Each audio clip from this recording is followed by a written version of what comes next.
Y aquellos lugares donde hay cierto contacto por acá también está negro. Todos los pliegues están más oscuros, más hiperpigmentados. Algo está fallando en él.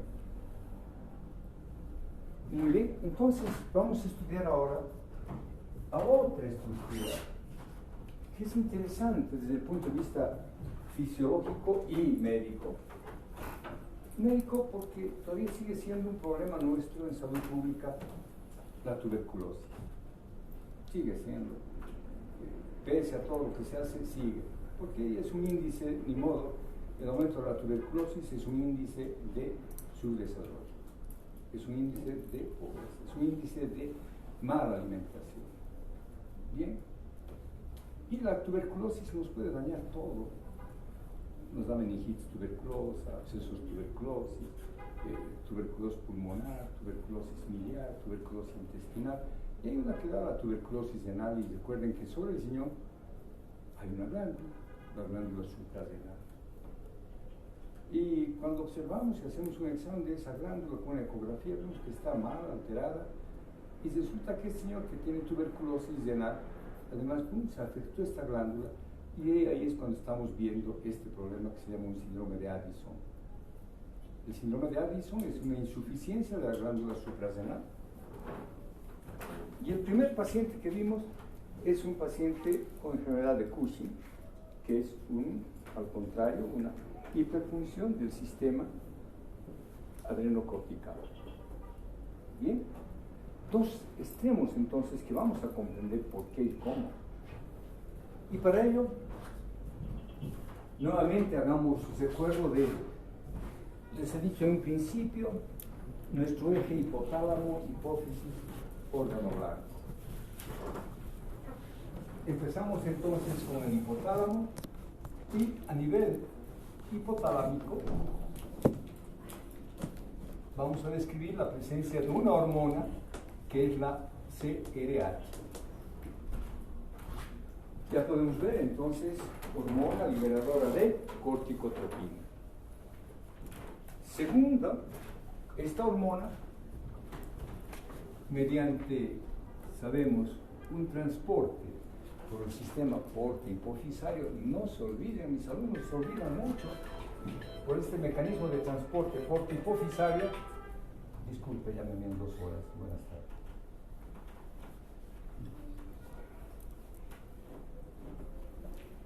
Va a llegar a estimular a una hormona o a unas células que se encuentran en la adenohipófisis,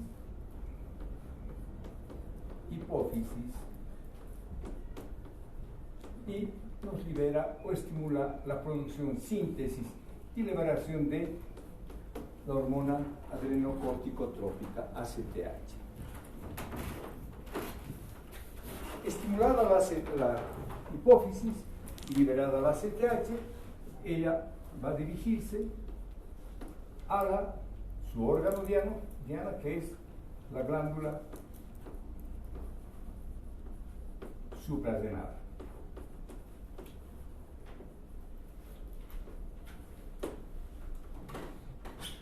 Y esta glándula es interesante desde varios puntos de vista.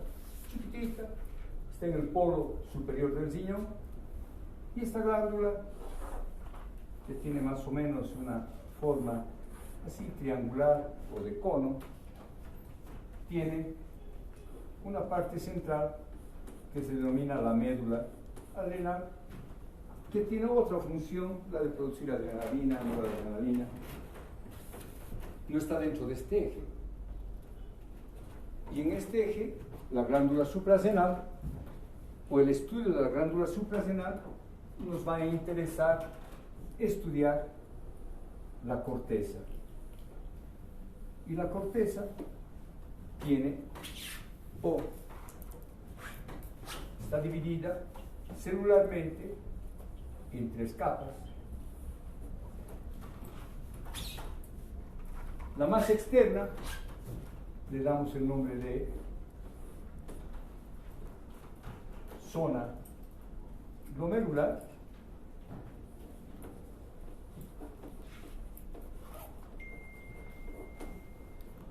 La segunda, la más amplia, la glomerular, corresponde de todo este volumen apenas a un 15% de toda la glándula. O sea, es la parte pequeña relativamente. La más extensa es la segunda capa, la capa fascicular,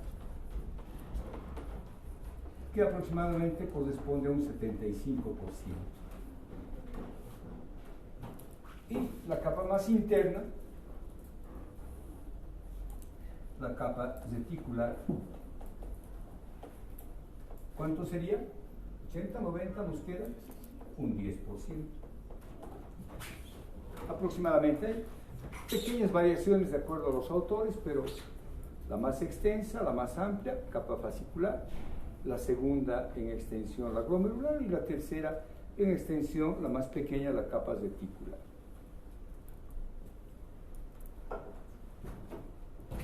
Muy bien. ¿Sobre cuál de estas capas va a actuar la ACTH?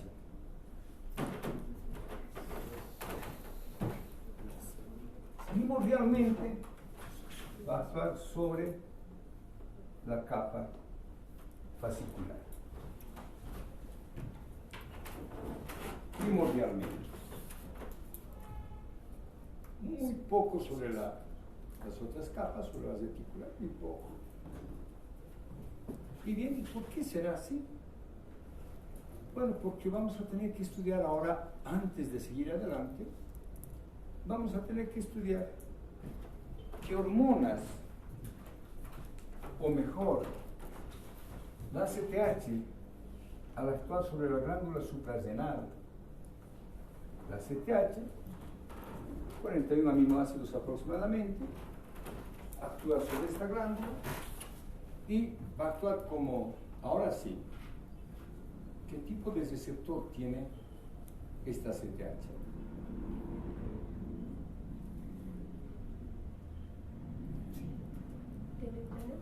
Muy bien, gracias. Hoy no podemos dudar. Si es un polipéptido, ya hemos dado en la primera clase esa división, excepto las hormonas tiroideas. Todos los polipéptidos tienen receptores de membrana. Y esta va a tener además como receptor de membrana un segundo mensajero que es vía AMP cíclico. Y como vía AMP cíclico sabemos que después de todo ese proceso forma proteincinasas, y las proteincinasas que hacen formar proteínas, enzimas proteicas y otros aspectos respecto a su síntesis. Muy bien. Entonces la ACTH en la glándula suprarrenal va a, sobre estos receptores, producir una estimulación de estos receptores, primordialmente de la fase de la capa fascicular. ¿Para producir qué? Glucocorticoides.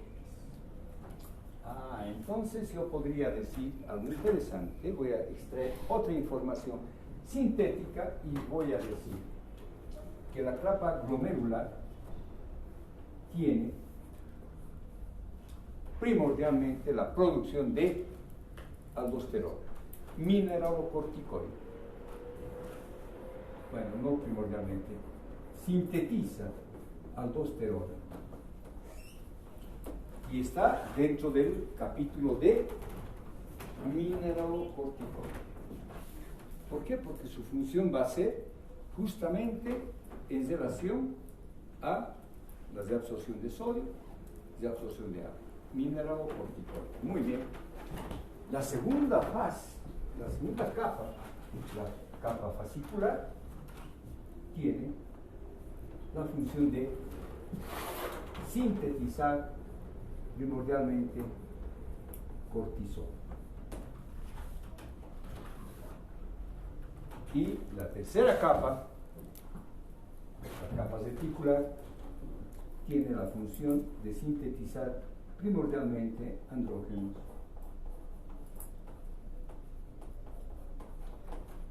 Muy bien.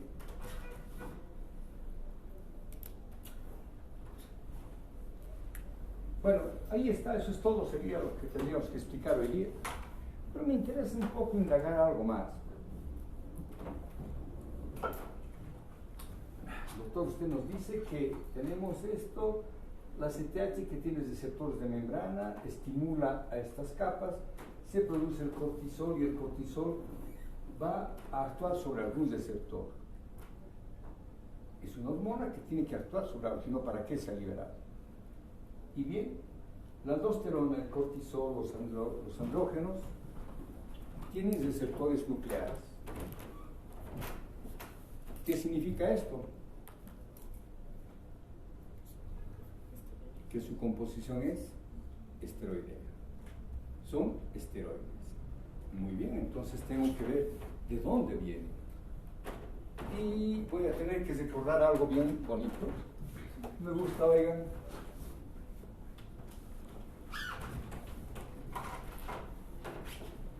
Hay una molécula mala en nuestro organismo, ¿no? Hay una molécula bien mala. Nos cuidamos todos. Aceite libre de colesterol. ¿Sí? No comas esto que tiene mucho colesterol. Cuidado con el pollo, tiene mucho colesterol. No comas cordero que tiene colesterol. Ya se nos ha hecho una... Aquí se nos ha metido, es algo... No puedo comer, tiene o no libre de colesterol. Sin embargo, recordemos que el colesterol es parte de nuestra membrana, es parte de la célula. Y hay tres tipos de colesterol, HDL, LDL y HDL. Bueno, tenemos de alta densidad, baja densidad, la peor es la de baja densidad, la LDL. Pero no vamos a entrar en eso, no vamos a entrar al colesterol. Y el colesterol deriva del nucleopentano peridrofenantreno, tiene 4 anillos. Estos 4 anillos, muy bonita esta fórmula, me gusta, esta es su fórmula tan simplecita. Ahí está una fórmula, un anillo, a su lado hay otro anillo, un segundo anillo, un tercer anillo,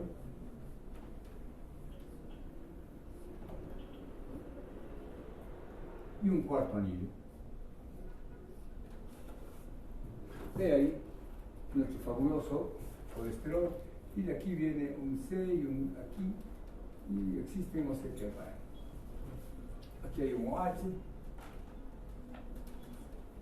y vamos a darle números, podemos darle un número, y es importante: carbono 1, 2, 3, 4, 5, 6, 7, 8, 9, 10, 11, 12, 13, 14, 15, 16, 17, aquí viene el 18, por acá el 19, y va 21, 22.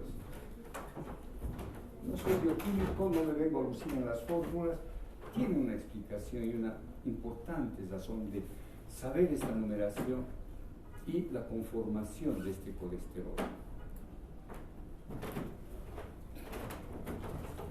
Porque el colesterol va a dar lugar a la formación de estas hormonas. Todos son derivados de este ciclopentano peridrofenantreno llamado colesterol o esteroles. Bueno, esta es la forma la más cercana, dentro de lo que tendrá algunas fallas probablemente. Pero ahí está, les presento al colesterol. ¿Y por qué va a ser importante el colesterol? Porque en esta glándula el colesterol es expuesto a una primera enzima que es una desmolasa, colesterol desmolasa,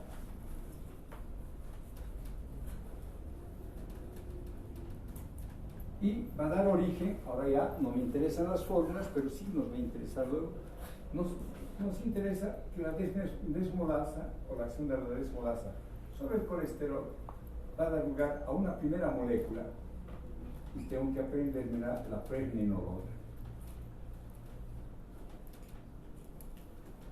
Muy bien.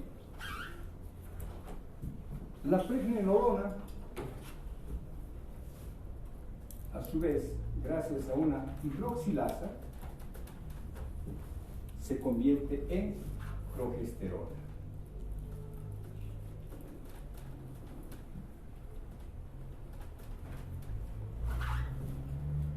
La progesterona también es expuesta a otra enzima, otra hidroxilasa, y nos va a dar la desoxicorticosterona o DOC. La desoxicorticosterona expuesta a otra hidroxilasa nos da la corticosterona,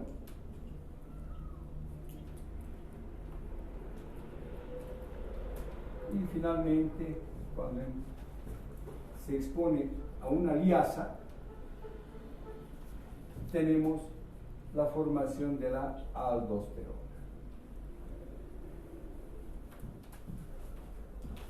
Miren la exposición de una enzima a otra enzima.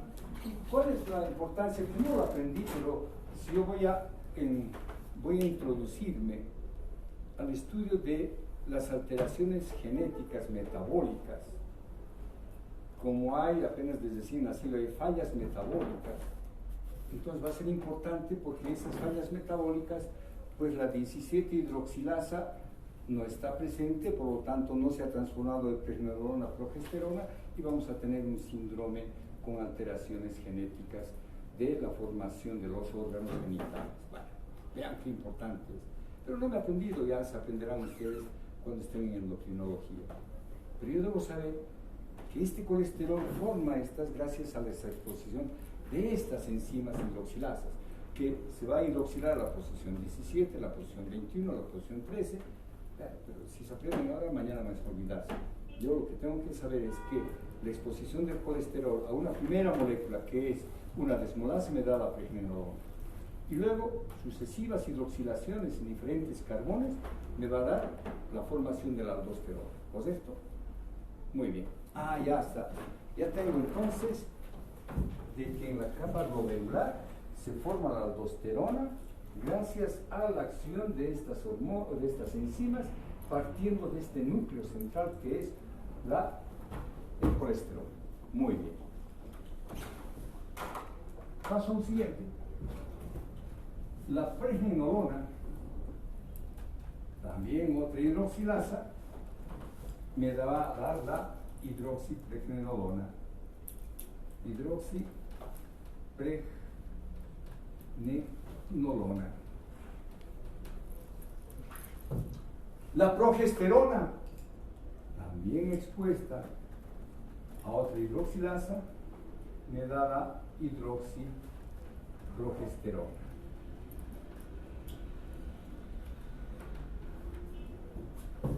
La hidroxipregnenolona no podía ser de otra manera, por una hidroxilación, me forma también la hidroxiprogesterona. No es complicado, vean ustedes, no es nada complicado.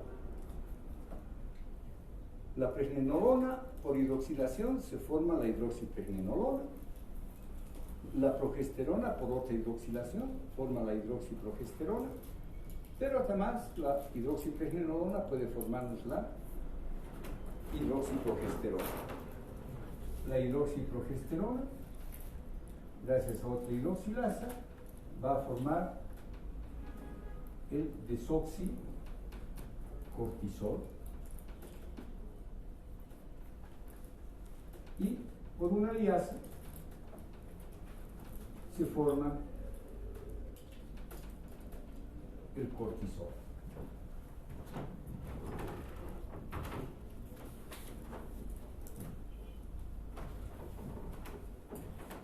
Muy bien. Seguimos en nuestro trayecto bioquímico. La hidroxipregnenolona va a formar la dehidroepiandrosterona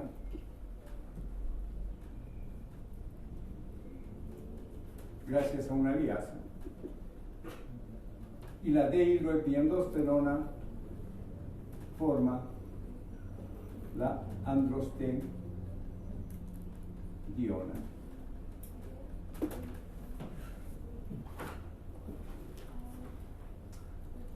Este sistema tan simple y tan bonito me permite llegar a otra conclusión muy simple.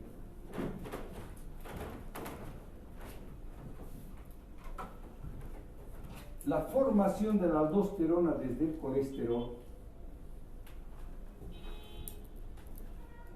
colesterol, partiendo de esta pregnenolona, etc., se ha llegado a esto porque justamente en la capa glomerular están todas las enzimas para transformar pregnenolona, progesterona, desoxicórtico y tenemos acá. Entonces,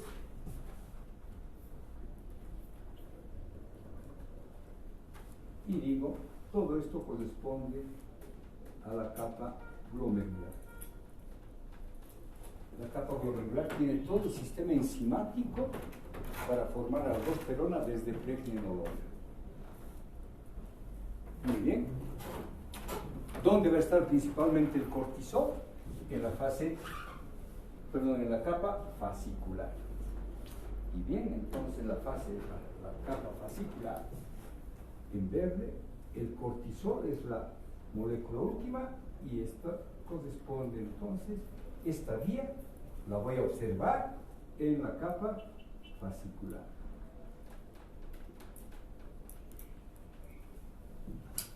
Muy bien. Y finalmente,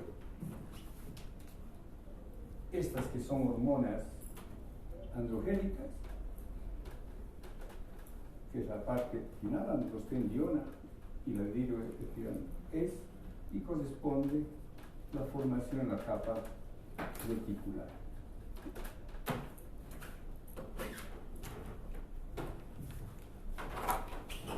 Lo complicado se volvió en simple. Lo complicado que es buscar y cómo me voy a aprender, ahí está, es tan sencillo. Molécula madre, colesterol. Segunda molécula que da origen, pregnenolona. Ya está, colesterol a pregnenolona. Y de ahí tengo la formación de las otras. La presencia de ciertas enzimas en la capa glomerular me permite llegar desde el colesterol hasta la aldosterona. La presencia de estas otras enzimas me permite llegar desde el colesterol hasta cortisol. Y finalmente la presencia de estas enzimas, aquí hay una hidroxilasa, no me olvidé, vamos a ver que en las capas reticulares se forman estas hormonas sexuales, primordialmente. Capa glomerular, mineralocorticoides. Capa fascicular, glucocorticoides. Capa reticular, grupo andrógenos, ¿sí? Hormonas sexuales. Muy bien. Ya veremos entonces luego, cuando estudiemos hormonas sexuales, vamos a tener que ver algo de esto. Pero no es poca la formación de estas hormonas. Más importante, como vemos en volumen, es la formación de ellas y en segundo lugar de la aldosterona.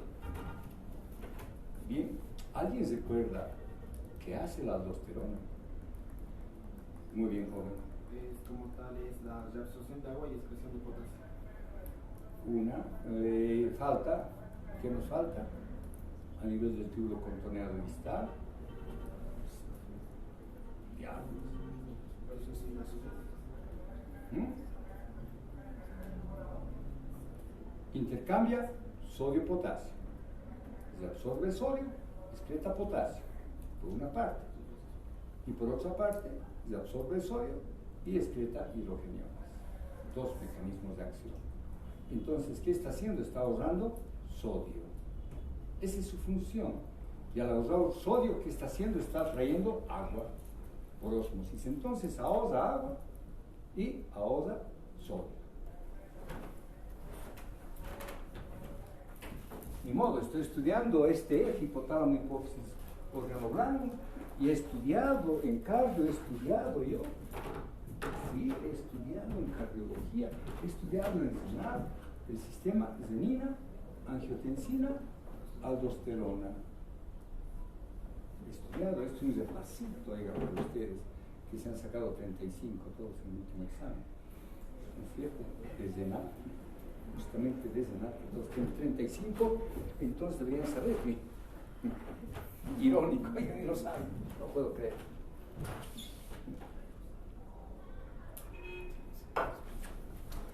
Pero a ver, pensaré sistema.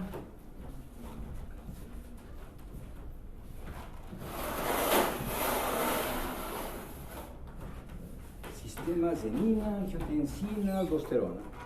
Bueno, voy a tener que escribir eso. Por si acaso me pondré colores en mis manos. Por ahí utilizo. Entonces, sistema renina, angiotensina,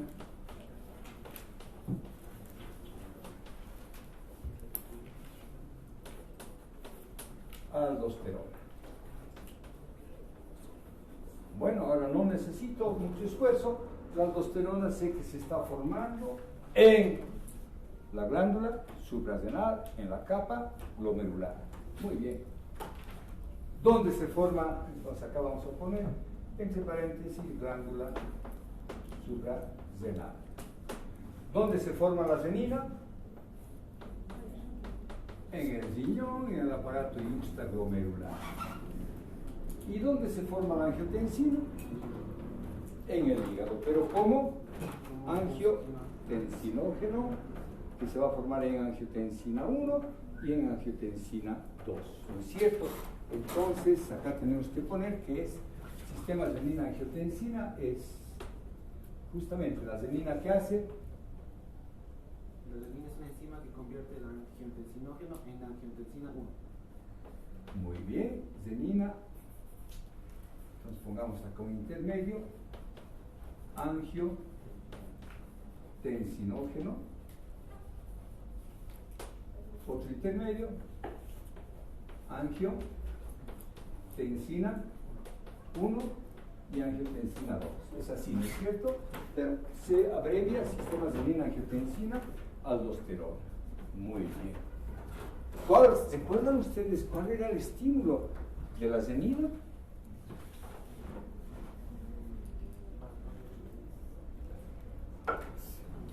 Volveremos acá. Podemos ir ¿saben qué? Que es interesante pensar. No me acuerdo muy bien cuál es su estímulo. Renina, está en el aparato yuxtaglomerular. ¿Será la baja de presión? ¿Será la baja de sodio? O el aumento de sodio, el aumento de la presión, el aumento del volumen, la misión del volumen. Ya está, se me ha enredado.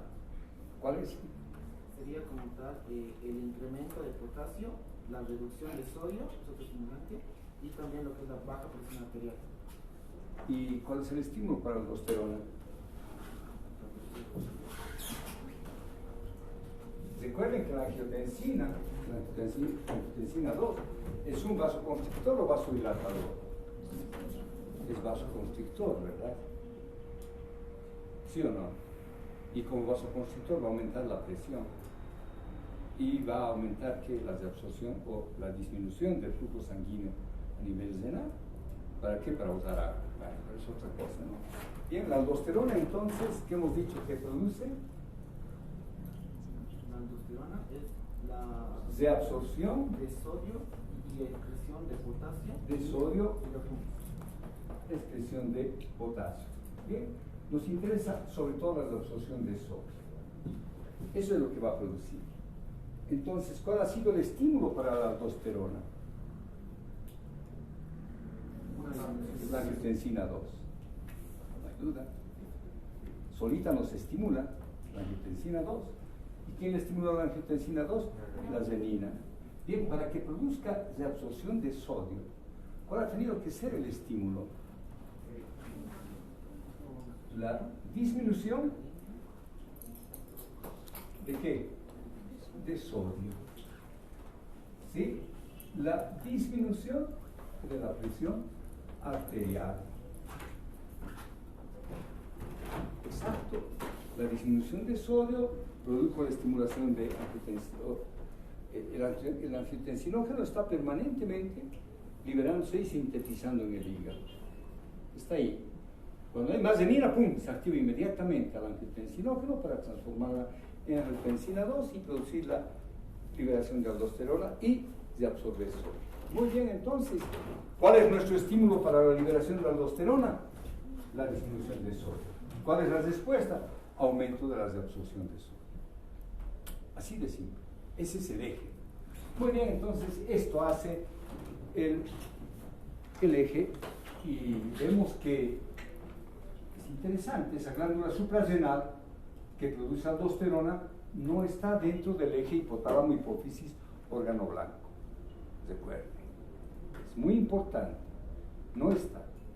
La faz o la capa fascicular y reticular, ellos sí están bajo la influencia del sistema hipotálamo, hipófisis, órgano blanco.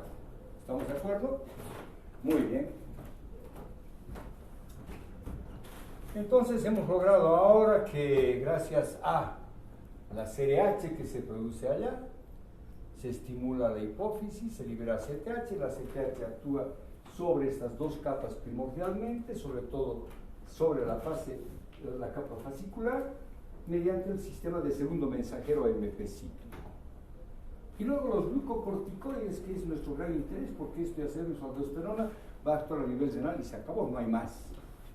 No hay más, está más en relación a la presión, está más en relación a la filtración glomerular, o mejor dicho, de absorción tubular y presión arterial secundariamente.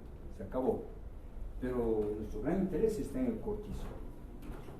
Y entonces el cortisol, ¿quién ha escuchado de ustedes los corticoides? Diablos, que le tenemos miedo. ¿Sí? Me han puesto corticoides. Me van a poner corticoides. No, doctor, por favor. No queremos, es como un medicamento maldito, pero no es salva vidas. Permite una serie de cosas y entonces podemos decir, por una parte, a nivel hematológico, ¿qué va a hacer? Algo importante. ¿Va a aumentar el número de glóbulos rojos? Bueno, no antes, no. Antes nos interesa saber qué hace el cortisol.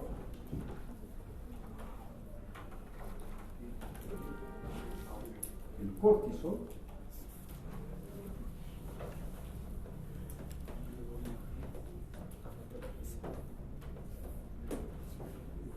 no se olviden nunca, jóvenes, cuando hablamos de endocrinología, estamos hablando del metabolismo de los tres sustratos importantes para el ser: proteínas, hidratos de carbono y grasas o lípidos. Eso es lo que nos interesa, porque toda nuestra vida está en base a eso. Entonces, tendremos que decir, ¿cuál será la acción del cortisol sobre los hidratos de carbono? Y su acción es una muy importante. ¿Cuál será? Estimula, aumenta la gluconeogénesis. ¿Qué es gluconeogénesis? Formación de glucosa de otros sustratos que no sean la glucosa. Muy bien. Segunda acción. Y ahí podemos lucirnos, va a hacer esto, lo otro, aquí, allá, muy bien. Segunda acción, sobre las proteínas. ¿Qué hará sobre ellas? Proteólisis. Movilización. Claro, si yo voy a necesitar gluconeogénesis, ¿y de dónde va a venir? El sustrato viene de las proteínas. Viene de los aminoácidos, no hablamos de proteínas, sino de aminoácidos. Entonces tengo que romper proteínas, tengo que disminuir la absorción, captación por las células de aminoácidos. Tendré que redireccionar estos aminoácidos, ¿dónde? Al hígado. Ahora me estoy imaginando, cuando me ha dicho el doctor que este sujeto estaba con diabetes, justamente está aumentando, pero no solamente aumenta la gluconeogénesis, también va a disminuir o va a interferir con los receptores de insulina para que la insulina no actúe y no permita la entrada de glucosa a la célula. Nos va a producir una diabetes de origen cortisol. Bien, necesito entonces sustrato para esta gluconeogénesis y ese sustrato viene justamente de interferir con el metabolismo de las proteínas. Produce un catabolismo prácticamente. Disminuye la captación de aminoácidos, disminuye la formación de proteínas. Va a aumentar la transferencia hacia el plasma. Muy bien. La tercera acción, ¿cuál es la tercera acción? Sobre los lípidos. Sobre el metabolismo de los lípidos, movilización de grasas. Movilización de grasas desde el tejido adiposo hacia la sangre, nuevamente para poder estimular esto. Esos son nuestros tres grandes efectos. Muy bien. Todo esto, estos tres efectos, se va a manifestar con efectos que nosotros podemos ver. Estos son efectos moleculares y nosotros podemos decir cuáles son los efectos fisiológicos. Ya habíamos visto entonces, ahora sobre esto podemos observar fisiológicamente. ¿Y qué observamos? A ver, ¿qué me interesa? Me interesa la presión, me interesa la circulación. ¿Habrá algo sobre esto?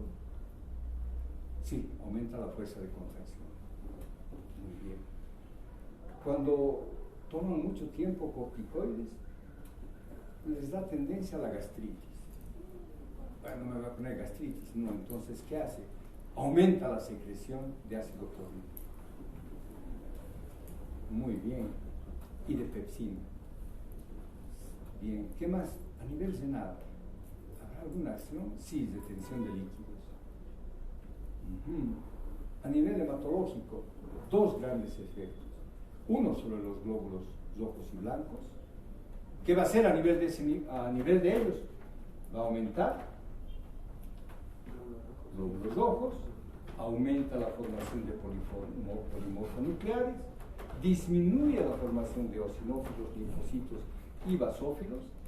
Ya puedo entonces inferir que va a tener cierta acción sobre las defensas, disminuyendo la formación de anticuerpos porque no tengo linfocitos. ¿Algo más habrá ahí? Sí, va a interferir las reacciones alérgicas, es un antialérgico, y sobre la cicatrización. Muy bien, ¿qué más hará? Un problema serio que me relatan cuando hemos dicho, le han hecho una densitometría y han encontrado osteoporosis, justamente interfiere en la movilización del calcio, va a disminuir la formación de células formadoras de hueso y nos va a condicionar una osteoporosis. ¿Qué más veo en él? A nivel del sistema nervioso central, produce insomnio, o sea, aumenta el funcionamiento cerebral. ¿Qué más habrá? ¿Dónde? ¿Qué me ha faltado? Bueno, los músculos van a estar magros, sí, van a estar flacos. ¿Por qué? Porque se han movilizado muchos aminoácidos.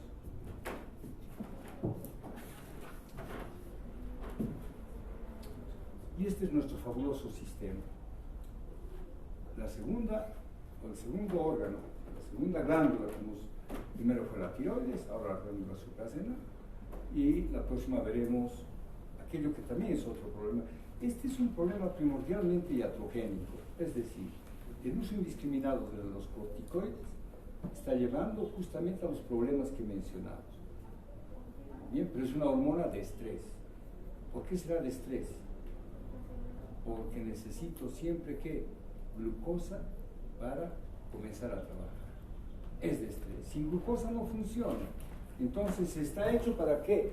Para que ese organismo se prepare al estrés, se prepare a la lucha, dándole glucosa. Eso es lo que tenemos. Por supuesto que no se produce todo esto, si no todos ustedes estuvieran flacos con patitas de alambre, no, sino que produce esto. Si no hay glucosa en el cuerpo, inmediatamente va a captar proteínas, va a captar aminoácidos, va a captar lípidos, va a disminuir la lipogénesis, va a disminuir eso. Entonces tenemos la actividad es una hormona del estrés. Nos prepara a la huida y a la defensa. Eso es lo que hace esta hormona del estrés. la hormona tiroidea, que era hormona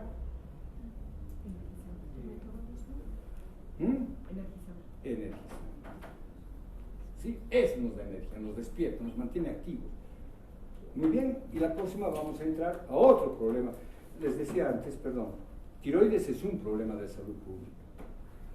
Este problema más es iatrogénico, es decir, el uso indiscriminado por médicos, pacientes, bioquímicos, enfermeras, etc., sin unas recetas, sin un control, está o puede llevar a un problema serio.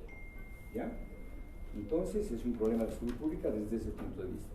El siguiente punto que vamos a tocar el martes, páncreas, diabetes, ese sí que se ha vuelto un problema de alto problema de salud pública. Bueno, muy bien, nos vemos entonces el próximo martes. Ya se va acabando Endocrino, chicos, ya se va acabando. Luego entramos a otro más, estamos y luego entramos a la parte más importante.